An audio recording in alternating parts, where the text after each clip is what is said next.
Hello everyone, welcome to sweet memories. Upcoming రివ్యూలోకి వెళ్ళిపోదాం. జగదాత్రి కేదార్ ఇంటికి రీచ్ అయ్యి అవినాష్ వచ్చి ఎంత అసభ్యంగా ప్రవర్తించాడో అనే విషయాన్ని తెలుసుకుంటారు. సుధాకర్ని కొట్టడం, కౌశికి ఇంకా ఆఖరికి గ్యాస్ సిలిండర్ తెచ్చి చంపేస్తాను అని బెదిరించడం వల్ల పారిపోవడం, ఇవన్నీ నిజాలు తెలుసుకుంటారు జగదాత్రి అండ్ కేదార్. కానీ నిషిక అడుగుతుంది, మీరేదో వాళ్ళపై కేసు పెట్టారంట, అందుకే వాళ్ళు మన ఇంటిపైకి వచ్చి దౌర్జన్యం చేశారు. అసలు మీకు వాడికి సంబంధం ఏంటి? అసలు నువ్వు వాడిపై ఏం కేసు పెట్టావు అని అడుగుతుంది నిషిక. ఇంకా ఒక్కసారిగా సమాధానం చెప్పుకోలేకపోతారు Jagadhatri and Kedar. Because been a police ఆఫీసర్గా వాడిపై కేసు పెట్టి కేసు నడుస్తున్న విషయం తెలిసిందే. బట్ ఆ విషయాలేమి ఇంట్లో వాళ్ళకి తెలియదు కాబట్టి ఇంట్లో వాళ్ళకి పోలీస్గా పెట్టానని చెప్పలేరు. అలా అని వాడికి ఎందుకు అనవసరంగా వాడి జోలికి ఎందుకు వెళ్తున్నారనేది కూడా చెప్పలేరు. సో ఇలాంటి ఒక డైలమా స్థితిలో ఉంటారు పాపం జగదాత్రి అండ్ కేదార్. ఇంకా కౌశికి, నిషిక, వాడిని చూస్తుంటేనే అర్థం కాలేదా వాళ్ళు ఎంత దుర్మార్గులో? వీళ్ళ పట్ల కూడా అసభ్యంగా ప్రవర్తించుంటారు, అందుకే కేసు పెట్టారేమో అని అంటారు. అవును వదిన, మా స్కూల్లో ఒక మేడం ఉన్నారు, ఆవిడ విషయంలో వాడు తప్పుగా ప్రవర్తించాడు, అందుకే వాడిపై కేసు పెట్టాం, వాడేమో మన ఇంటిపైకి వచ్చాడు అని అంటుంది పాపం జగదాత్రి. చూడవే, నువ్వు సంఘ సంస్కర్తవైతే బయట ఒక ఇల్లు తీసుకొని మీరిద్దరూ బయటకు వెళ్ళిపోయి ఇలాంటి కేసులు ఏమైనా నెత్తి మీదకి తగిలించుకోండి, అంతేకాని ఇంకొకసారి ఇలాంటి అడ్డమైన వెధవలు మన ఇంటికి వచ్చేలా చేసావంటే ఖచ్చితంగా నేనే చంపేస్తాను నువ్వు అని నిషిక అక్కడి నుండి వెళ్ళిపోతుంది. పాపం జగదాత్రి కేదార్ ఇద్దరు బాధగా లాన్లోకి వెళ్ళిపోతారు.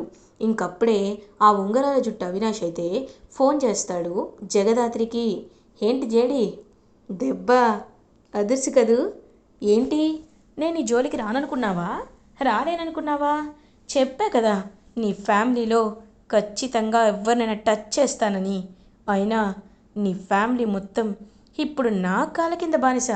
నేను ఎప్పుడెప్పుడు ఎవరెవరిని ఎలా వెంటపడి ఏం చేస్తానో అనే విషయాలు కూడా ఎవరికి తెలియవు జగదాత్రి అలియాస్ జేడి మేడం అని అంటాడు అవినాష్.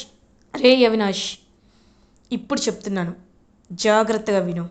నువ్వు నా ఫ్యామిలీ జోలికి వచ్చావు, ఇప్పుడు ఈ కేస్ నా పర్సనల్. నిన్ను నువ్వు నేను లేనప్పుడు ఒక పిరికి పందెలాగా ఇంటికొచ్చి దౌర్జన్యం చేసావురా.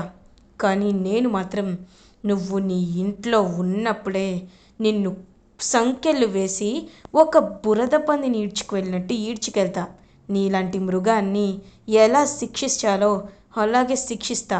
అలా శిక్షించకపోతే ఒక పోలీస్ ఫ్యామిలీ పైకి నువ్వు వచ్చినా నేనేమి చేయలేకపోతే అది మాకే అవమానం. నిన్ను ఖచ్చితంగా ఎలా అయినా వెంటాడి వేటాడి నీకు తాతలు గుర్తు చేయకపోతే నా పేరు జగదాత్రి అలియాస్ జేడి కాదు అని ఛాలెంజ్ చేస్తుంది పవర్ఫుల్గా జగదాత్రి. అవినాష్, అవునా, చూద్దాం చూద్దాం దాత్రి, నువ్వు ఏం చేస్తావో నేను కూడా చూస్తాను అని ఇంకా అలా అక్కడి నుండి కాల్ కట్ చేసేస్తాడనమాట. వెంటనే దాత్రి, వాణ్ణి మాత్రం వదిలిపెట్టకూడదు దాత్రి, మన ఇంటి ఆడపిల్లల జోలికి వచ్చాడు, ఏ ఆడపిల్ల జోలికి వెళ్ళినా వాడు ఖచ్చితంగా పైకి పోతాడు అనే విషయం వాడికి తెలియాలి, తెలిసి తీరాలి. అలా ఏదైనా ప్లాన్ చేసి వాడిని మట్టు పెట్టాలి దాత్రి అని అంటారు. ఖచ్చితంగా ఏ ఆడవాళ్ళ విషయంలో అయితే వాడు ఎన్ని తప్పులు చేశాడో అదే ఆడవాళ్ళ విషయంలో ఖచ్చితంగా వాడిని పైకి పంపిస్తాను కేదార్, ప్లాన్ చేద్దాం అని ఇంకా అలా అక్కడి నుండి అయితే వెళ్ళిపోతారనమాట జగదాత్రి కేదార్. ఇది ఇలా ఉండగా ఈవినింగ్ అవుతుంది. కౌశికి చాలా బాధపడుతూ ఉంటే జగదాత్రి కౌశికి దగ్గరికి వస్తుంది. వచ్చి పాపం ఎంతో హ్యాపీగా చూస్తూ ఉంటుందన్నమాట. కౌశికి వైపు జగదాత్రి, వదిన, ఈరోజు మీరు చేసిన సాహసం ఏదైతే ఉందో అది ప్రతి ఆడపిల్ల నేర్చుకోవాలి వదిన, ఖచ్చితంగా నేర్చుకోవాలి. ఈ విషయంలో మీరు మాకు ట్రూ ఇన్స్పైరింగ్ వదిన అని అంటుంది జగదాత్రి. దాత్రి, ఈరోజు నా ఫ్యామిలీని కాపాడుకోవడానికి నేనున్నాను, కానీ రేపు వాడు మళ్ళీ ఏదైనా చేస్తే ఎలా కాపాడుకోగలనని నాకు చాలా చాలా బాధగా ఉంది దాత్రి అని ఆ పాపం బాధపడుతూ ఉంటారు కౌశికి. వదిన, నేను ఈ విషయం అంతా జేడీకేడీకి కాల్ చేసి చెప్పాను. వాళ్ళు మన ఇంటి చుట్టూ నలుగురు పోలీసులని ప్రొటెక్షన్ ఇస్తామని చెప్పారు. ఖచ్చితంగా వాళ్ళు ఇంకొకసారి ఎంటర్ అవ్వలేరు వదిన. మీరేమీ కంగారు పడకండి అని చెప్పి పాపం జగదాత్రి, కేదార్ ఇద్దరూ కౌశికిని ఓదారుస్తారు. ఇది ఇలా ఉండగా మార్నింగ్ అవుతుంది. జగదాత్రి, కేదార్ జేడీ కేడీగా మారి ఇంకా అవినాష్ని ఫాలో అవ్వడం అయితే స్టార్ట్ చేస్తారు. రే, ఏంటోరా, చాలా బోర్ కొడుతుంది. ఆ కౌశికి వాళ్ళ ఇంటికి వెళ్ళాం, కానీ వాళ్ళు అసలు మనని కనీసం టచ్ కూడా చేయనివ్వలేదు కదరా. ఆ కౌశికి ఏమో అలా తీసుకొచ్చింది, ఈ ఈ సిలిండర్ తీసుకొచ్చింది. ఏం చేయాలో కూడా అర్థం కావట్లేదు. ఛే అని ఇంక మాట్లాడుకుంటుంటే, ఏముందిరా, రోడ్డుపై వెళ్తూ ఉందాం, ఎవరైనా అమ్మాయి కనబడితే హ్యాపీగా ఫీల్ అవుదాం, రారా అని చెప్పి ఇంకా అలా తీసుకువెళ్తూ ఉంటారు. వెంటనే చూస్తూ ఉంటుందన్నమాట జేడి. అప్పుడే కరెక్ట్గా ఇంకా అలా ఒక ఆడపిల్ల అయితే కనబడుతుంది. హేయ్, నాకు లిఫ్ట్ ఇస్తారా అని అడుగుతుంది ఆ అమ్మాయి. ఎందుకు ఇవ్వం, ఖచ్చితంగా ఇస్తాం, రండి రండి కార్లో కూర్చోండి అని చెప్పి కార్లో కూర్చోబెట్టుకుంటారు. ఇంతకీ మీరెక్కడికి వెళ్ళాలి అని అడుగుతారు. నేనా, ఈ దగ్గరలో నాకు ఒక గెస్ట్ హౌస్ ఉంది, అక్కడికి వెళ్ళాలి అని అంటారు. ఓ అవునా, మేం ఖచ్చితంగా డ్రాప్ చేస్తాం అని చెప్పి, రేయ్, అమ్మాయి మాస్క్ పెట్టుకొని ఉంది, ఫేస్ కనిపించట్లేదు, ఎలా ఉంటుందో చూడాలని ఉంది, కానీ కాస్త ఓపిక పట్టాలి అని చెప్పి ఇంకా ఇద్దరు అలా వెయిట్ చేస్తూ ఉంటారు. అప్పుడే కరెక్ట్గా ఇంకా అలా ఆ అమ్మాయి అయితే గెస్ట్ హౌస్కి తీసుకువెళ్తుంది. మేడం, కొంచెం వాటర్ ఇస్తారా అని అడుగుతారు. లోపలికి రండి అని చెప్పి లోపలికైతే తీసుకువెళ్తుంది. ఇంకా ఇదే కరెక్ట్ టైం అని చెప్పి వాళ్ళు డోర్ లాక్ చేసేసి అలా ఆ అమ్మాయి దగ్గరికి వెళ్ళాలి అనుకునే లోపు ఆ అమ్మాయి మాస్క్ తీస్తుంది. తను ఎవరో కాదు, డ్రాగన్ రోహిణి అనమాట. ఒక్కసారిగా షాక్ అయిపోతారు. రేయ్, తను మన దగ్గర ఎంత కలరింగ్ ఇచ్చిందిరా, మాస్క్ పెట్టుకొని బ్యూటీలా చేసింది, కానీ ఏంట్రా తను చూడ్డానికి ఇలా ఉంది అని అంటారు. ఏయ్, ఏంటి, మమ్మల్ని ట్రాప్ చేస్తున్నావా అని అడుగుతారు. లేదురా, మీరే నా దగ్గరికి ట్రాప్ అయ్యి వచ్చారా సన్నాసుల్లారా అని అంటుంది.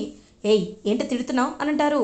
మీలాంటి మృగాల్ని తిట్టడం కాదురా, కొట్టాలి అని చెప్పి రోకల్ బండి తీసుకొని వాళ్ళని కొడుతూ ఉంటుందన్నమాట రోహిణి, డ్రాగన్ రోహిణి.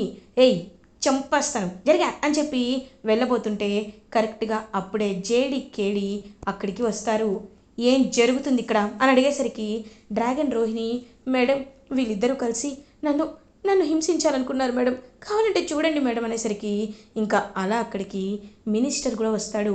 ఏయ్, ఏంటి, ఏం జరుగుతుంది అనేలోపు, వస్తున్నాను సార్, వస్తున్నాను, మీ దగ్గరికే వస్తున్నాను, మాకు ఆల్రెడీ ఒక ఇన్ఫర్మేషన్ వచ్చింది. ఆ ఇన్ఫర్మేషన్ ప్రకారం మీ అబ్బాయిని మేమే వెతుక్కుంటూ రావాలి అని అనుకున్నాం, కానీ ఇదిగో వీడే మాకు కనిపించాడు, అదేంటో ఇప్పుడే తెలుస్తుంది, చూడండి కావాలంటే అని చెప్పి ఇంకా అలా వాడిని, అవినాష్ని కాలర్ పట్టుకొని లాక్కు వెళ్తూ ఉంటారు. మేడం, మీరు కేసు పెడతారా అంటే ఖచ్చితంగా పెడతాను అని చెప్పి ఇంకా అలా వాడిపై కేసు అయితే ఫైల్ చేస్తారు. ఇంకా అలా తన్ని అబ్యూస్ చేసిన కేసు కింద ఇంకొక కేసు వచ్చి ఈ ఈ అవినాష్కి అరెస్ట్ చేస్తారు. అండ్ అవినాష్ని మినిస్టర్ ఇంటికి బరబరా లాక్కొని వెళ్ళేసరికి, జేడీ, నువ్వు తప్పు చేస్తున్నావు జేడీ అని అంటారు. నేను కరెక్టే చేస్తున్నాను మినిస్టర్, నువ్వు ఒక మృగాన్ని కని సొసైటీ మీదకి వదిలేశావు, అలాంటి వీడిని కొట్టి దారిలో పెట్టాల్సిన బాధ్యత మాది. కొన్నిసార్లు కొన్ని మృగాలు ఉష్ అంటే వెళ్ళవు, వాటిని కర్ర పట్టుకొని ఏదో ఒకలా తరిమితైనా వెళ్తాయి, కానీ ఇలాంటి మృగం కంటే హీనమైన వీడిని ఎలా మేము ట్రీట్మెంట్ ఇస్తామో అలా ఇస్తాం కదా. వీడి రూమ్లో పౌడర్ ప్యాకెట్స్ దొరికాయని మాకు ఇన్ఫర్మేషన్ ఉంది. కేదార్, రమ్య, వెళ్ళి చెక్ చేయండి అని అంటారు. ఇంకా రమ్య వెళ్ళి చెక్ చేస్తుంది. చెక్ చేసేసరికి క్లియర్గా వాడి రూమ్లో కొన్ని ప్యాకెట్స్ అయితే దొరుకుతాయి. పప్పా, నేను ఇదేం చేయలేదు పప్పా అని అంటారు.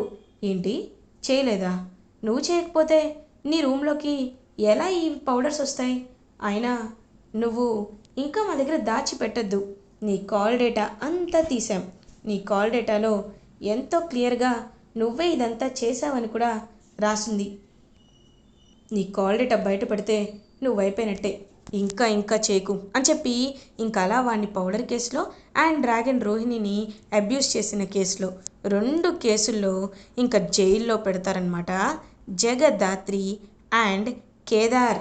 ఇంకా అలా వాడిని తీసుకువెళ్ళి లేడీ కానిస్టేబుల్స్తోనే బాగా కొట్టి కొట్టి కొట్టించి 3rd డిగ్రీ ఇప్పిస్తారనమాట. ఏంటి ఎలా ఉంది బాగుందా అని అడుగుతుంది జగదాత్రి. హే పోలీస్ అని అంటారు.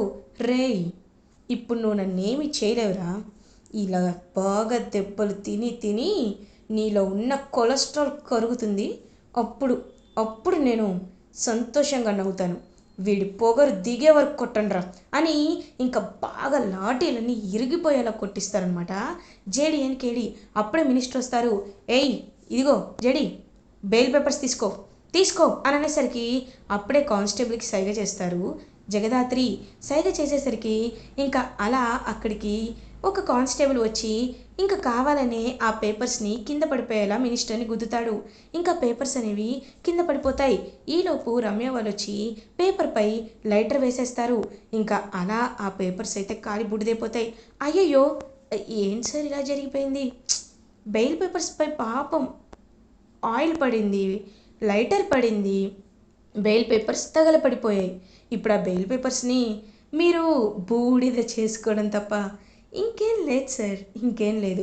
ఇవాళ ఫ్రైడే, ఆల్రెడీ టైం 5 దాటింది, కాబట్టి ఇప్పుడు మీకు మండే వరకు నో బెయిల్. కాబట్టి ఈలోపు ఇంట్లో కూర్చొని టీవీలో సాంగ్స్ పెట్టుకొని మీ కొడుకు పాట పెట్టుకొని వాడి ఫోటో మీ ఇంట్లో దండేసి లేదు లేదు, ఇంకా దానికి కొంచెం టైం ఉంది, వేసి రెడీగా పెట్టుకోండి, భోజన చేసుకోండి అని అంటుంది జేడి. హే పోలీస్, నువ్వు ఎంత ఎంత మాట్లాడుతున్నావు, నీకు ఇంత ధైర్యం ఎక్కడిది అని అంటారు. నా యూనిఫామే నా ధైర్యం అని అంటుంది జేడి. ఇంకలా కోపంగా చూస్తూ ఉంటాడు మినిస్టర్. నీ యూనిఫామే నీ ధైర్యమా, యూనిఫామే లేకుండా చేస్తే అని అంటారు. చెయ్యి, అదే నాకు కూడా కావాలి. ఏరా అవినాష్, చూసావా మీ నాన్న నిన్ను కాపాడుకోవడానికి యూనిఫామ్ లేకుండా చేస్తాడంట, అంటే నువ్వు ఒక పిరికి పందెవని మీ నాన్న నిన్ను ఒప్పుకున్నాడు కదరా అని అంటారు. పప్పా లేదు పప్పా, నువ్వలా చేయొద్దు, తన్ని తన్ని అలాగే ఉండనివ్వు, తను పోలీస్ యూనిఫామ్లో ఉన్నప్పుడే నేను తన్ని చంపాలి అని అంటాడు ఆ అవినాష్. ఒరేయ్ నీ ఈగో తగలయ్యా అని అంటారు మినిస్టర్. ఆ మినిస్టర్ గారు ఇంత చెప్పినా ఇక్కడే ఉన్నారేంటి, ఓహో మీరు మీ అబ్బాయిని ఎలా కొట్టారో చూడలేదా, ఇప్పటికే 50 లాటీలు ఇరిగిపోయాయి. రమ్య 1 సెకండ్, మినిస్టర్ గారికి టైటిల్ కార్డ్ నుండి షో వేద్దాం, మళ్ళీ ఫ్రెష్గా స్టార్ట్ చేయండి అనేలోపు ఒక్కసారిగా ఇంకా అలా షాక్లో ఉండిపోతానమాట అవినాష్. పప్ప పప్ప నువ్వు వెళ్ళిపో, పప్ప నువ్వు వెళ్ళిపో అంటే ఇంకా మినిస్టర్ అక్కడి నుండి వెళ్ళిపోతాడు. జేడీకేడి ఇద్దరు నవ్వుకుంటూ ఉంటారు. ఇది ఇలా ఉండగా కేదార్ వాళ్ళ తాతయ్యతోనే ఉంటాడు కదా యువరాజ్. ఇంక వాళ్ళ తాతయ్యని ఈ ముసలోడు నిద్రపోయినప్పుడు వీడి మొహం మీద పిల్లో పెట్టి వీడిని చంపేస్తా, అప్పుడు అప్పుడు నేను ప్రశాంతంగా ఉండొచ్చు అని ఇంకా అలా ఎంతో అంటే ఎంతో హ్యాపీగా యువరాజ్ చూస్తూ ఉంటాడు. తాతయ్య నిద్రపోను తాతయ్య అని అంటారు. నిద్రపోతాను కానీ నువ్వు కూడా నిద్రపోరా, అయినా నిన్ను నా పక్కన పడుకోబెట్టుకొని జోకొట్టాలని ఉందిరా అని అంటారు. ముసలోడికి చాలా కోరికలున్నాయే అని అనుకుంటారు. ఇంకలా చూస్తూ ఉంటే తాతయ్య ఒక్క నిమిషం, మీరు డిస్టర్బ్ అవుతారు, ఫోన్స్ అన్నీ ఆఫ్ చేసేస్తాను అనేలోపు ఓకే వెళ్ళాను అని చెప్పి పంపించేస్తారు. సో అలా ఎంతో అంటే ఎంతో హ్యాపీగా ఫీల్ అవుతారనమాట కేదార్ వాళ్ళ తాతయ్య. యువరాజ్ ఏమో ఈ ముసలోడు ఇన్స్పెక్టర్ని కలవకుండా ఇన్స్పెక్టర్ని నేనే కిడ్నాప్ చేసి పెట్టేశా, ఇప్పుడు ఇన్స్పెక్టర్ ఎక్కడున్నాడో ఈ కేదార్ వాళ్ళ తాతకి అస్సలు తెలీదు, కాబట్టి ఇప్పుడు నేను సంతోషంగా ఉంటాను అని ఇంకలా ఆయన్ని పిల్లో తీసుకొని వస్తూ ఉంటాడు. కరెక్ట్గా అదే టైంకి కేదార్ వాళ్ళ తాతయ్య గట్టిగా యువరాజ్ చెయ్యి అయితే పట్టుకుంటాడు. పట్టుకొని ఎంత ఎంత ధైర్యం రా నీకు, నన్నే చంపాలనుకుంటావురా యువరాజ్ అని అంటారు. ఒక్కసారిగా యువరాజ్ షాక్లో ఉండిపోతాడు. నేను నేను యువరాజ్ నెట్టి అని అంటారు. నోర్ముయ్ నోర్ముయ్, నా మనవడు యువరాజ్ కాదు కేదార్, నా మనవడు కేదార్ని నువ్వు కావాలనే పక్కదారి తప్పించి నన్ను నమ్మించి ఇంతలా ఇంతలా నన్ను కావాలనే మభ్యపెట్టి నా దగ్గర ఉన్న సాక్ష్యాలన్నీ తీసుకోవాలని ప్రయత్నించావు కదరా అని ఇంకా యువరాజ్ చెంపైతే పగలగొడతారు. ఒక్కసారిగా అలా షాక్లో ఉండిపోతాడనమాట యువరాజ్. ఎలా తెలిసిపోయింది వీడికి అనేలోపు ఇంకప్పుడే అక్కడికి సూర్యనారాయణ సూరి వస్తారు. నేనే చెప్పాను అనేలోపు నువ్వు నువ్వు చెప్పావా అని చూస్తూ ఉంటారు. అవును, నేనే చెప్పాను, నువ్వు పాపాలన్నీ చెప్పాను. యువరాజ్ బాబు, కేదార్ బాబు ఇద్దరు ఒకటే అనుకుంటున్నారు, కానీ కేదార్ ఈయన కాదని ఫోటో చూపించాను, సాక్ష్యాలు చూపించాను అనేసరికి నువ్వు ఎంత ధైర్యంగా సాక్ష్యాలు మాయం చేయాలని వస్తావు కదరా. ఈ సాక్ష్యాలను ఇప్పుడే సోషల్ మీడియాలో పెడతాను, మీ నాన్న ఎలా అయినా ఒప్పుకునేలా చేస్తాను అని చెప్పి చాలా గట్టిగా చెప్తారు కేదార్ వాళ్ళ తాతయ్య. ఇంకప్పుడే జగదాత్రి కేదార్ కూడా అలా మార్నింగ్ అవగానే వచ్చేసరికి కేదార్ వాళ్ళ తాతయ్య కేదార్ని హక్ చేసుకొని నువ్వు నువ్వే నా మనవడవని నేను తెలుసుకున్నానురా. నా చేత్తోనే నిన్ను కొట్టాల్సి వచ్చింది, నా చేత్తోనే గన్ పెట్టి నిన్ను చంపేస్తాను అనాల్సి వచ్చింది, నన్ను క్షమించరా, క్షమించరా కేదార్ అని కేదార్ని హక్ చేసుకుంటారు. పాపం కేదార్ ఎంతో అంటే ఎంతో హ్యాపీగా ఫీల్ అవుతారు. ఇప్పుడే ఆ సుధాకర్ పరువు తీస్తాననే లోపు వద్దు తాతయ్య, వద్దు, ఎందుకంటే నాన్న చాలా మంచివారు, నాన్న కావాలని ఇదంతా చేయలేదు, కొన్ని అనుకోని పరిస్థితుల వల్లే నాన్న అలా చేయాల్సి వచ్చింది, నా మాట వినండి, మీరు నాన్న పరువు తీయొద్దు, కానీ ఈ సాక్ష్యాల్ని నాన్నకు చూపిస్తే నాన్న ఖచ్చితంగా నన్ను కొడుగ్గా ఒప్పుకుంటారు, మీరు ఇవి సోషల్ మీడియాలో పెట్టద్దు తాతయ్య అని అంటారు. చూడు నీ సంస్కారం చూడు ఎంతలా ఉందో అని పాపం ఎంతో అంటే ఎంతో హ్యాపీగా ఉంటారు. అలా ఇంకా కేదారే వారసుడిగా సాక్ష్యాలు తీసుకువెళ్ళి చూపించేసరికి, ఆ ఫోటో చూపించేసరికి సుధాకర్ కూడా కేదార్ని హక్ చేసుకొని అయినా నువ్వంటే ఏంటో, నీ మనస్తత్వం ఏంటో తెలిసి కూడా ఇన్నాళ్ళు నేను నిన్ను బాధ పెట్టాను, నన్ను క్షమించరా, క్షమించు అని కేదార్ని హక్ చేసుకుంటారు. పాపం కేదార్ చాలా అంటే చాలా హ్యాపీగా ఫీల్ అవుతారు. అలా కేదార్ని వారసుడిగా ప్రకటిస్తారు. అదంతా చూసి కేదార్ వాళ్ళ తాతయ్య ఎంతో హ్యాపీగా ఫీల్ అవుతారు. ఇలా ఎపిసోడ్ ఎండ్ అవుతుంది. ఫర్దర్ ఎపిసోడ్ రివ్యూస్ ముందుగా మీకు కావాలి అనుకుంటే మా ఛానల్ని సబ్స్క్రైబ్ చేసుకోండి. Thanks for watching.